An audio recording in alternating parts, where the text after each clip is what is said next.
Yo, what's up? Good morning mga idol. Meron tayo ditong gagawin, Honda TMX 150. Yan mga idol, Supremo. Bali may naingay sa kanya dito sa clutch side.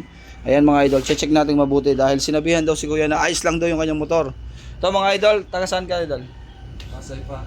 Pasay City. Layo mga idol oh. Talagang dinayo tayo dito ni Bossing oh. Pero naka-schedule naman siya kasi ang gawa talaga natin is schedule. Kagaya ngayon mga idol, meron tayong nagpabook sa atin ngayon na Honda TMX 155, bali palalala move. I-restore natin. Kumbaga yung unat huli, gagawin natin yun, pagagandahin natin lahat. Papalitan na rin, pipinturahan lahat. Ayun. Nagpapabook na siya ngayon. Abangan nyo yun, Honda TMX 155. Ito mga lods oh. Alasin natin yung kabak. Yan. Idol, baka may shoutout ka sa mga samahan mo. Andito ka na sa Candelaria, Quezon. Ang layo ng abot mo. Shoutout sa mga 5'9" dyan. Ayun. Sa Pasay. Yan, oh. Shoutout sa inyo mga idol, good morning. Ayun oh. Baklasin na natin. Yo, what's up mga idol? Bali ito, meron tayong i-convert ng 6 lining, 6 spring, may kasama na siyang bearing. Ito mga lods oh.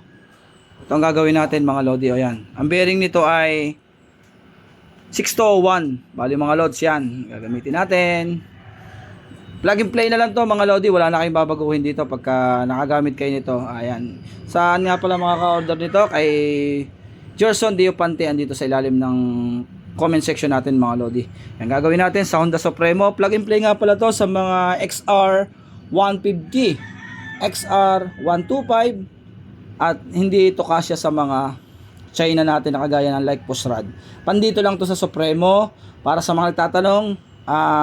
Hindi to kasya sa mga push rod. Kumbaga dito lang to sa Supremo, XR 125 at XR 150. Yun, yung mga latest ngayon mga lodi. Ito na mga lods, kakabit natin, papakita ko sa inyo na plug and play lang to. O yan mga lods oh. Bali ito na. O nilagay na lang natin ha. Yan oh, may washer ito. Yun pa rin yung dati, wala naman tayong babaguhin dito yan oh. O, plug and play lang siya ha. O, plug and play mga lods. Sa mga nagtatanong. Tapos hahapitan natin. Ayan. Lalagay natin to, pero kailangan natin buksan para mailagay natin to mga lods kasi mas malaki yung washer niya. Ano, alisin natin to. Ayan mga lods, bali nakakabit na yung washer. Pagka bago niyo ilagay yung spring, siyempre make sure na dahil napa-stock to, kumbaga pwedeng magkapit-kapit yung lining. Titingnan niyo kung na-release ganito dapat oh. Yan, ganyan dapat mga idol. Dapat na-release na ganyan. Para magbuka-buka yung lining natin. Kung sakaling kapit, ano yun na isa-isa. Kumbaga yan oh, mga lods oh. Ayan, tapos saka natin ilagay. Siyempre langisan muna. Tapos lagyan natin ng spring. Lalagay na natin ito sa hapitan na natin yan. Okay na yan. O ito na mga lods oh. Nakakabit na yung ating clutch na 6 spring at 6 lining. O yan, malambot pa rin mga lods oh. Hindi pa rin siya oh. Malambot pa rin yan oh. Diba? Okay pa rin yan mga lods. Napakaganda. At ito yung pinagpalitan natin oh. Ito, pag bumili kayo kay Boss Gerson, yan yung packaging niya. Yan oh, yan yung pinagpalitan niya.